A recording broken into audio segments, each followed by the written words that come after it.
Bom dia, alunos. Hoje nós vamos ter a nossa segunda aula, então, sobre o assunto sistema cardiovascular. E vamos rever alguns conceitos e acrescentar outros também, ok? Então, vocês encontram este assunto, como eu falei na aula passada, nas páginas 722 a 724 do livro-texto. Como eu já tinha falado na aula passada, o miocárdio, que é o músculo cardíaco, tem dois movimentos, de contração, que nós chamamos de diástole, e de relaxamento, que nós chamamos de sístole, e de relaxamento, que nós chamamos de diástole.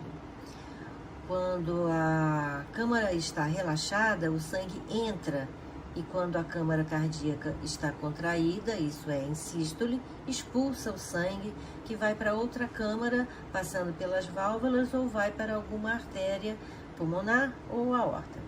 Vamos então assistir esse vídeo e vejam que a contração e relaxamento das partes superiores e inferiores é simultânea. Vamos lá. Agora vamos estudar o ciclo cardíaco. O coração contrai e relaxa constantemente, em um processo chamado de ciclo cardíaco e composto por sístole e diástole. O coração apresenta 4 câmaras, 2 átrios e 2 ventrículos. Os átrios funcionam como câmaras receptoras do sangue de várias partes do corpo. Os ventrículos funcionam como câmaras bombeadoras.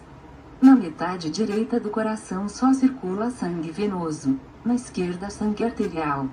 A circulação do sangue nestas 4 cavidades está controlada pelas válvulas.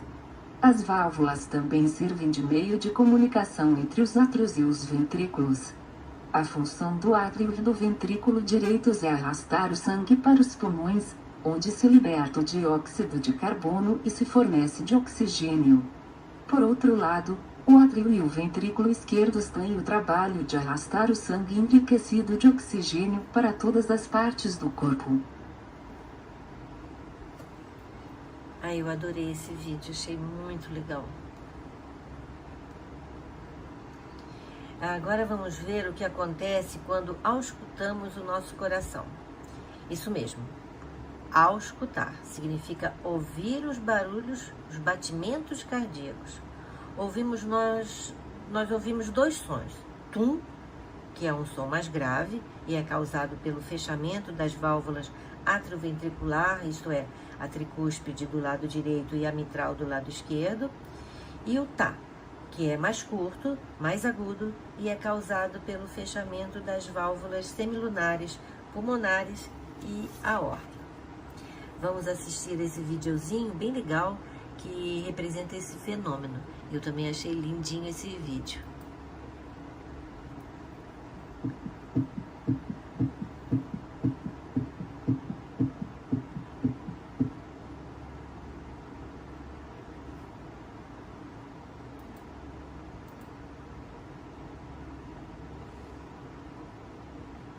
Ai, gente, o que está acontecendo aqui? Ele emperrou.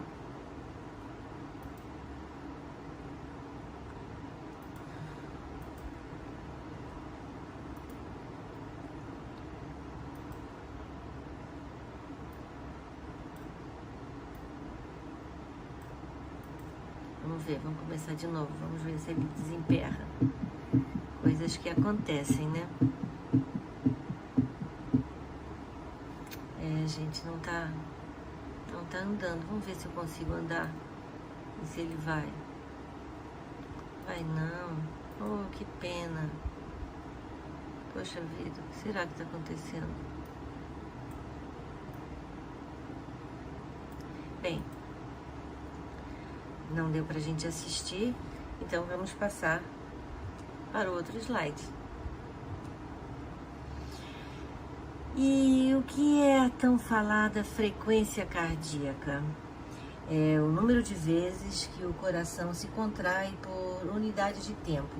Varia de acordo com o grau de atividade da pessoa e com a situação emocional que se encontra.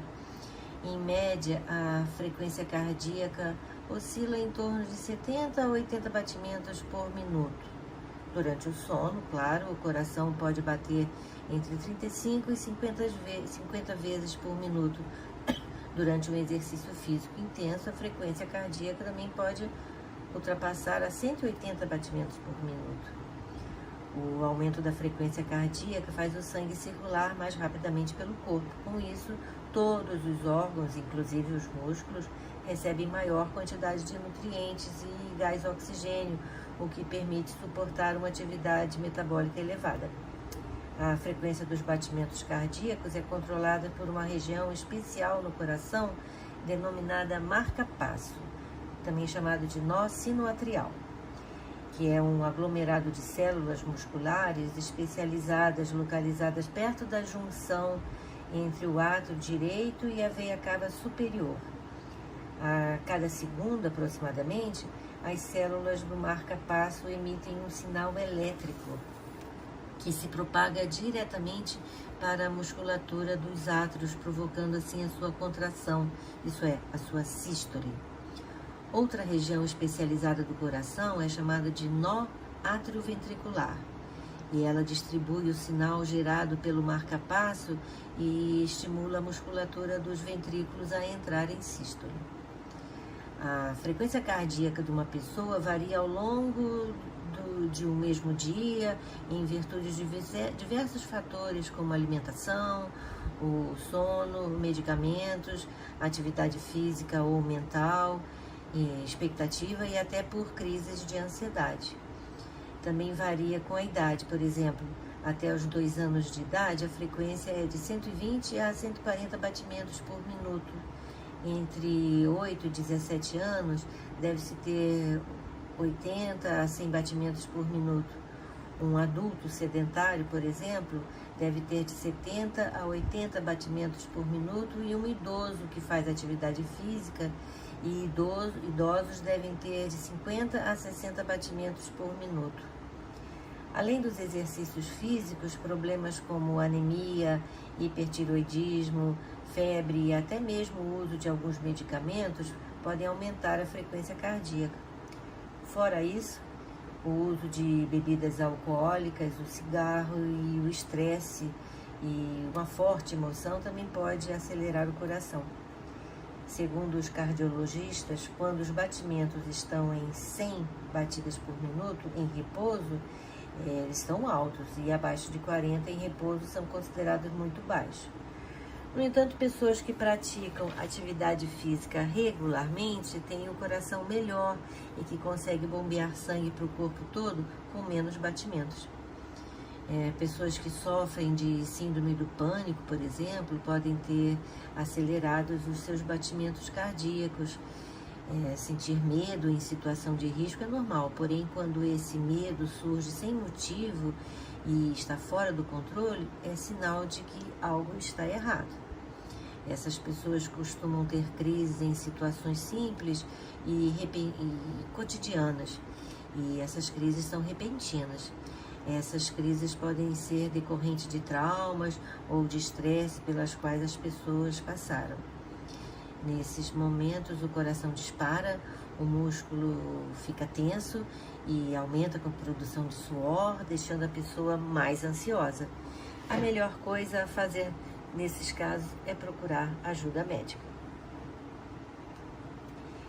A pressão arterial é a pressão que o sangue exerce sobre a parede interna das artérias. Em uma pessoa jovem e de boa saúde, como vocês, a pressão nas artérias durante a sístole ventricular, chamada de pressão sistólica ou pressão máxima, oscila em torno de 120 milímetros de mercúrio e 130 milímetros de mercúrio.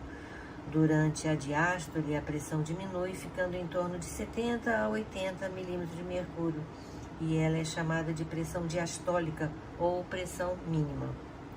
Hoje nós temos aparelhos domésticos para fazer essa medição, mas os médicos não aconselham o uso diário desses aparelhos, porque além de não serem totalmente de confiança, a pessoa pode ficar assim meio maníaca com essas medições e pode medir errado e ficar assustada, sem razão às vezes.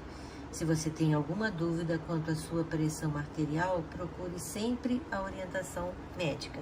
Mas é bom você saber qual é a sua pressão normal. Algumas pessoas com a idade ou outros problemas podem apresentar hipertensão, que é a pressão alta nas artérias. Geralmente a pessoa não apresenta sintomas, porém algumas pessoas podem ter dor de cabeça, geralmente na região da nuca, tonturas e vista embaçada. A falta de sintomas mais específicos pode levar a pessoa a não procurar um médico, e aí os riscos são muito grandes de acontecer coisas bem mais graves, como um acidente vascular cerebral, um aneurisma, uma insuficiência cardíaca, um ataque cardíaco e doença renal crônica, que é quando os rins são danificados. A pessoa que apresenta esse problema, isso é hipertensão, deve ter um tratamento permanente, pois esse problema não tem cura. Ela deve adotar uma dieta saudável com menos sal, deve praticar exercícios físicos regularmente e muitas vezes tomar medicamentos receitados pelo médico. A chamada vulgarmente pressão alta pode ser causada ou aumentada pelo fumo, pelo consumo de bebidas alcoólicas, pela obesidade, também pelo estresse, pelo elevado consumo de sal, por níveis altos de colesterol e a falta de atividade física regular. A Sociedade Brasileira de Hipertensão estima que 1 em cada 4 adultos tenha esse problema, ou seja, 25% da população brasileira em idade adulta, com médias superiores a 50% naqueles com mais de 60 anos e também nos considerados obesos. Mas ela também pode se manifestar em qualquer pessoa, inclusive em crianças. Fatores genéticos e componentes hereditários são responsáveis por 90% dos casos de hipertensão.